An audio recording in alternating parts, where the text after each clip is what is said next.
सभी साथियों को नमस्कार। साथियों, गेस्ट टीचर्स के मुद्दों और मांगों को लेकर के कल एक बड़ी मीटिंग का आयोजन किया गया। इस मीटिंग में कई सारे पुराने गेस्ट टीचर साथियों के साथ साथ अन्य अनुभवी साथी भी शामिल थे। बड़ी चर्चा के बाद एक ऐतिहासिक निर्णय फैसला लिया गया।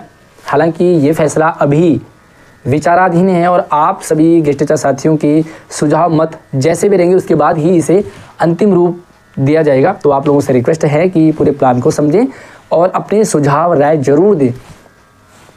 गेस्ट टीचर अपनी मांगों को लेकर के 3 फेस में लड़ाई लड़ेंगे। पहला फेस आचार संहिता लगने से पहले, दूसरा फेस आचार संहिता लगने के बाद क्या रहेगा, एंड तीसरा फेस अगर चुनाव का रिजल्ट आ जाता है तो उसके बाद क्या रहेगा। क्योंकि लड़ाई लंबी है तो प्लान भी लंबा करना बहुत ज़रूरी था। मांगे वही 3 हैं। कई सारे साथी रिलीव और टर्मिनेट हो रखे हैं, वो कैसे दोबारा ज्वाइन सत्ता में आए, शिक्षा विभाग में आए। 7-8 साल से सैलरी नहीं बढ़ी तो वो सैलरी बढ़नी चाहिए, जो कि नहीं बढ़ा रही है सरकार डिपार्टमेंट, तो वो कैसे बढ़े। एंड तीसरा है पॉलिसी कैसे बने, जो सरकार ने अरविंद केजरीवाल ने कहा था कि पॉलिसी हम बनाएंगे, लेकिन फिलहाल सब कुछ ठंडा पड़ा है। 3 फेज में आचार संहिता लगने से पहले क्या करना पड़ेगा। तो आचार संहिता लगने से पहले तो 2 चीज़ें हैं। सरकार से आराम से बात की जाए। ये तो मुद्दा फिलहाल फेल हो गया, क्योंकि सरकार से कई बार बात करने का प्रयास किया गया लेकिन सरकार ने मिलने तक का मौका नहीं दिया और मिली नहीं। फिर शायद ये वाला तो फेल हो जाएगा। तो दूसरा बचता हमारे पास धरना प्रदर्शन आंदोलन। धरना प्रदर्शन आचार संहिता से पहले ही काम करेगा, क्योंकि उसके बाद तो कोई फ़ायदा ही नहीं है। और शायद 2-4 दिन 5 दिन जितने भी दिन हैं उसमें क्या रणनीति रहेगी, ये इस पर फैसला लिया गया। तो धरने आचार संहिता लगने के बाद क्या रहेगा, तो अभी तक आपने देखा जो भी परमिशन धरने के लिए मांगी गई तो कई बार परमिशन मिली, कई बार नहीं मिली, और कई बार मिली तो मिलने के बाद एंड टाइम पे कैंसिल कर दी गई। और जहाँ मिली भी तो वहाँ बस कुछ घंटों के लिए मिली और बस चंद 500-250 लोगों की मिली। तो 500-250 से भी काम नहीं बनेगा और 2-4 घंटे से भी काम नहीं बनेगा। इसका मतलब जो है प्लान बड़ा और लंबा होना ज़रूरी है। अब एक चीज़ तो है कि आपने ये देखा होगा कि पीछे जब पिछले अक्टूबर में जब धरने के लिए परमिशन लेने न्याय यात्रा निकाल रहे थे तो न्याय यात्रा गेस्ट टीचर की कैंसिल की गई और उसी पर राहुल गांधी ने भी न्याय यात्रा निकाली। तो राहुल गांधी की न्याय यात्रा तो निकली लेकिन गेस्ट टीचर की कैंसिल कर दी गई। इसका मतलब क्या है कि आम गेस्ट टीचर बन के शायद परमिशन मिले। क्या पता किसी पार्टी के साथ अगर आप जुड़ जाते हैं, पार्टी का सपोर्ट मिलता है तो ये न्याय यात्रा या आप इस तरह की यात्रा निकाल पाएंगे। तो जो आचार संहिता लगने के बाद एक और बड़ा स्टेप अभी फ़िलहाल विचाराधीन है कि जितने सीटों पर दिल्ली में चुनाव होंगे उन सभी सीटों पर गेस्ट टीचर अपने अपने कैंडिडेट खड़े कर दें। ये भी 2 तरीके से हैं। एक तो ये कि 70 के 70 कैंडिडेट गेस्ट टीचर खड़े करें, और दूसरा है कि जो मेन चेहरे हैं उनके खिलाफ लड़ें। पहला आतिशी जो कि शिक्षा मंत्री है, वित्त मंत्री है और मुख्यमंत्री भी है। दूसरा पार्टी के संयोजक अरविंद केजरीवाल, और तीसरे हैं मनीष सिसोदिया जी, जो कि पहले भी उप मुख्यमंत्री, कई सारे विभाग अपने पास रख चुके हैं।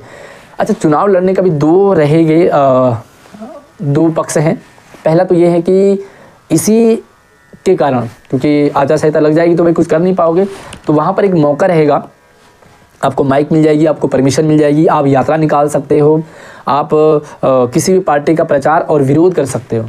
तो ऐसे में जब आपका ही प्रत्याशी होगा, आपका ही गेस्ट टीचर का एक चेहरा होगा, तो आपको उससे सपोर्ट करना, क्योंकि हर एक गेस्ट टीचर कहीं ना कहीं स्कूलों से जुड़ा हुआ है, पेरेंट्स से जुड़ा हुआ है। तो अगर ये प्लान रहता है तो 2 मकसद है। पहला तो ये कि जो 3 चेहरे हैं उन्होंने काम नहीं किया, गेस्ट टीचर का बनता काम बिगाड़ा है, तो उनके खिलाफ ही चुनाव लड़ा जाता है। तो इसमें क्या रहेगा कि 2 चीज़ें, अगर गेस्ट टीचर जीत जाते, हालांकि जीत इतनी आसान नहीं होती है, लेकिन यहाँ पर जीतना मकसद नहीं है। यहाँ पर मकसद ये है कि इनके विरोध में खड़े होंगे, जहाँ पर आप माइक मिलेगी, आपको रैली निकालने की परमिशन मिलेगी, साथ में आप अपनी आवाज़ रख सकते हो।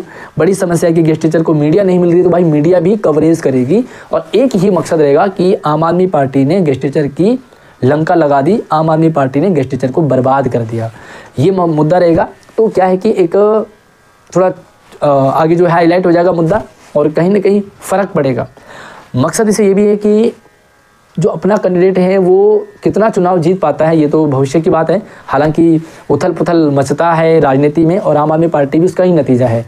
लेकिन दूसरा मकसद ये है कि कहीं ना कहीं आम आदमी पार्टी को इसका नुकसान उठाना पड़े और सीटें कहीं ना कहीं कटे आम आदमी पार्टी की।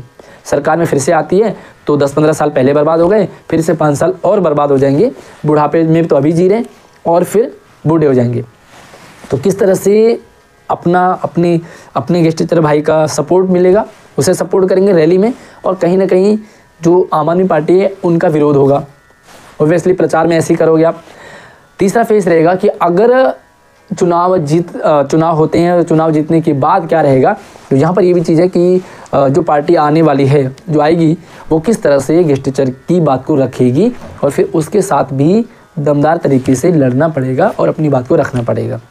अगर अपना कोई साथी गेस्टेचर्स में मान लीजिए बढ़िया प्रचार हो गया, क्योंकि यहाँ पर सिर्फ लड़ाना ही नहीं है बल्कि उसका प्रचार भी करना पड़ेगा, और जब उस भाई को पूरा समर्थन मिलेगा और अगर वो जीतता है तो अपनी बात, अभी तक क्या होता है, हमें इस विधायक को कहना पड़ता है कि हमारी बात रखो, जब विधानसभा सत्र चलता है तो कभी उनसे हाथ जोड़ना पड़ता है कि भाई हमारे मुद्दे पे भी बात करो। अगर अपना ही गेस्टेचर साथी वहाँ तक पहुँचता है, हालांकि बहुत बड़ी बात है ये, वहाँ तक पहुँचना इतना आसान नहीं होता, लेकिन अगर उथल पुथल मचता है तो वहाँ तक बात पहुँचाने का एक आसान सा जरिया हमारे पास हो जाएगा।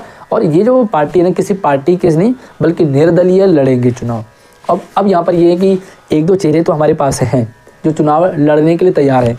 हमें अगर 70 सीटों में चाहिए तो 70 सीटों में कौन कौन भाई बंधु हैं, कोई मेल फीमेल साथी है जो चुनाव लड़ना चाहेंगे। क्योंकि चुनाव लड़ने का शायद ये भी रूल होता है कि आपको नौकरी से रिजाइन देना पड़ेगा, तभी आप चुनाव लड़ सकते हैं।